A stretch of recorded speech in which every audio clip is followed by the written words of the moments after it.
Shalom, friends, brothers, sisters. I'm back, and today I'm going to talk about Nebuchadnezzar's dream. In the book of Daniel, it's in chapter 2, and this is prophecy too. This is not just history, it's also prophecy. We're going to go over this. So, here we go. Chapter 2. In the second year of the reign of Nebuchadnezzar, Nebuchadnezzar dreamed dreams wherewith his spirit was troubled, his sleep broke from him. Then the king commanded to call the magicians and all the astrologers and the sorcerers and the Chaldeans for to show the king his dreams. So they came and stood before the king. And the king said unto them, I have dreamed a dream, and my spirit is troubled to know the dream. He wanted it interpreted. Then spoke the Chaldeans to the king in Syriac, which is a Syrian language. O king, live forever. Tell thy servants a dream, and we shall interpret. The king answered and said to the Chaldeans, The thing is gone from me. If you will not make known unto me the dream, which the interpretation thereof, you shall be cut to pieces, and your houses shall be made a dunghill. But if you show the dream and the interpretation thereof, you shall receive of me gifts and rewards and great honor. Therefore, show me the dream and the interpretation thereof. They answered again and said, Let the king tell his servants this dream, and we shall show the interpretation. The king answered and said, I know of certainty that you will gain the time, because you see the thing is gone from me. But if you will not make known unto me the dream, there is but one decree for you have prepared lying and corrupt words to speak before me till the time be changed. Therefore tell me the dream, and I shall know that you can show me the interpretation thereof. The Chaldeans answered before the king and said, There is not a man upon the earth can show the king's matter. Therefore there is no kingmaster, nor ruler that asks such things at any magician or astrologer or Chaldean. And it is a rare thing that the king requireth, and there is none other that can show it before the king, except the mighty ones whose dwelling is not with flesh. For this cause the king was angry and very furious, and commanded to destroy all the wise men of Babylon. And the decree went forth that the wise men should not be slain, that they should be slain, and they sought Daniel and his fellows to be slain. And Daniel answered with the counsel and wisdom to Arioch, the captain of the king's guard, which was gone forth to slay the wise men of Babylon. He answered, said to Arioch, the king's captain, Why is the decree so hasty from the king? Then Arioch made the thing known to Daniel. Then Daniel went in and desired of the king that he would give him time, and that he would show the king the interpretation. Then Daniel went to the house and made the thing known to his friends, Hananiah, Mishael, and Azariah, his companions, that they would desire mercies of the Elah of heaven concerning this secret, that Daniel and his fellows should not perish with the rest of the wise men of Babylon. Then was the secret revealed unto Daniel in a night vision. Then Daniel blessed the Elah of heaven. Daniel answered and said, Blessed be the name of Elah for ever and ever, for wisdom and might are his. And he changeth the times and the seasons. He removeth the kings. He set up kings. He giveth wisdom unto the wise, and knowledge, and them that know understanding. He revealeth the deepest and secret things. He knoweth what is in the darkness, and the light dwelleth with him. I thank thee and praise thee, thou, O Elah, and my fathers, who hast given me wisdom and might, and has made known unto me what we desired of thee, for thou hast now made known unto us the king's matter. Now I'm going to go to chapter 2:24, beginning. Therefore Daniel went in unto Arioch, who the king had ordained to destroy the wise men of Babylon. He went and said thus unto him, Destroy not the wise men of Babylon. Bring me in before the king, and I will show unto the king the interpretation. Then Arioch brought in Daniel before the king in haste, and said thus unto him, I have found a man of captives of Judah, that will make known unto the king the interpretation. The king answered and said to Daniel, whose name was Belteshazzar, Art thou able to make known unto me the dream that I have seen, and the interpretation thereof? Daniel answered in the presence of the king and said, The secret which the king hath demanded cannot the wise men of astrologers and magicians, the soothsayers, show unto the king. But there is an Elah in heaven that revealeth secrets, and maketh known to the king Nebuchadnezzar what shall be in the latter days. The latter days. The dream of the visions of thy head upon thy bed are these. As for thee, O king, thy thoughts came into my mind upon thy bed, what should come to pass thereafter, and he that revealeth secrets maketh known to thee what shall come to pass.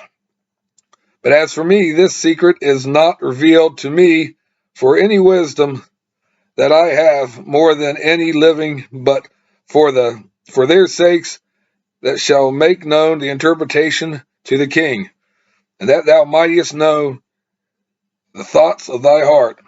Thou, O king, sawest, and behold, a great image. This great image, whose brightness was excellent, stood before thee, and the form thereof was terrible. This image's head was of fine gold, his breast and arms of silver, his belly and thighs of brass, the legs of iron, his feet part iron and part clay. Thou sawest till that the stone was cut out without hands, which smote the image upon his feet that were of iron and clay, and broke them to pieces. Then was the iron and clay, brass, silver, and the gold broken into pieces together and became like the chaff of the summer threshing floors. And the wind carried them away, that no place was found for them. And the stone that smote the image became a great mountain, and filled the whole earth. This is the dream, and we will tell the interpretation thereof the king. So the stone was Yeshua breaking up all the kingdoms. You know, we're gonna talk about right here these kingdoms, these world ruling kingdoms. This is a dream, and we will tell the interpretation of the dream of the king. Thou, O king, art a king of kings, for the Elah of heaven hath given thee a kingdom, power, and strength, and glory. And wheresoever the children of men dwell, the beasts of the field and the fowls of the heaven hath he given unto thine hand, and hath made thee ruler over all. Thou art this head of gold. He is the head of gold. And after thee shall arise another kingdom inferior to thee, and another third kingdom of brass, which shall bear rule over all the earth. And the fourth kingdom shall be strong as iron, for so much as iron breaketh in pieces and subdueth all things, and as iron that breaketh all these shall it break to pieces and bruise. And whereas thou sawest the feet and toes, part of potter's clay and part of iron, the kingdom shall be divided, but there shall be in all of it the strength of the iron, for so much as thou sawest the iron mixed with mire clay. And as the toes of the feet were part of iron and part clay, so the kingdom shall be partly strong and partly broken. And whereas thou sawest iron mixed with miry clay, they shall mingle together with themselves with the seed of men, but they shall not cleave one to another, even as iron is not mixed with clay. So you can't really mix them two together. It's not a stable combination. In the days of these kings shall the Elah of heaven set up a kingdom which shall never be destroyed, and the kingdom shall not be left to other people, but it shall break in pieces and consume all these kingdoms, and it shall stand forever. Insomuch as thou sawest that the stone was cut out of the mountain without hands, and that it broke to pieces the iron and the brass, the clay, the silver, and the gold. The great Elah hath made known to the king what shall come to pass hereafter, and the dream is certain, and the interpretation thereof sure. Then the king Nebuchadnezzar fell upon his face and worshipped Daniel, and commanded that he should offer an oblation and sweet odors unto him. The king answered unto Daniel and said, Of a truth it is taught that your Elah is the Elah of mighty ones, and a master of kings, and a revealer of secrets, seeing thou couldst reveal this secret. Then the king made Daniel a great man, gave him many great gifts, and made him ruler over the whole province of Babylon, and chief of the governors over all the wise men of Babylon. Then Daniel requested of the king, and he set Shadrach, Meshach, and Abednego, Abednego over the affairs of the province of Babylon, but Daniel sat in the gate of the king. So what a great honor that Daniel did. He never forgot his friends. And, but anyways, it impressed Nebuchadnezzar so much, and I'm sure it impressed, the sorcerers, astrologers, and them too. They probably couldn't believe it. They was jealous, of course, but it impressed him, and it, earned Daniel great praise and respect and everything. And Daniel didn't once say it was him. It was Yahweh who told him and gave him this information, and he gave praise all to the Creator. He gave it all to the Creator and made that known to Nebuchadnezzar. And Nebuchadnezzar was the one that thanked Yahweh, and it opened his eyes. And but anyways, the head of gold, of course, we know is Babylon. And then, get to the chest and arms of silver. That was the Medes and the Persians who overthrew the Babylonians later on in, history. And then the belly and thighs of brass was Greece with Alexander the Great, and when he died, his generals came around. And then the legs of iron was, Rome, the Roman Empire. Roman Empires, had pagan Rome, it fell, had the Holy Roman Empire, it fell, it'd come up and it'd fall and come up again. And then the feet and toes around the clay is a divided nation, of course, I don't know, some people say it's Romans and Orthodox inspired countries, since they split, the Great Schism.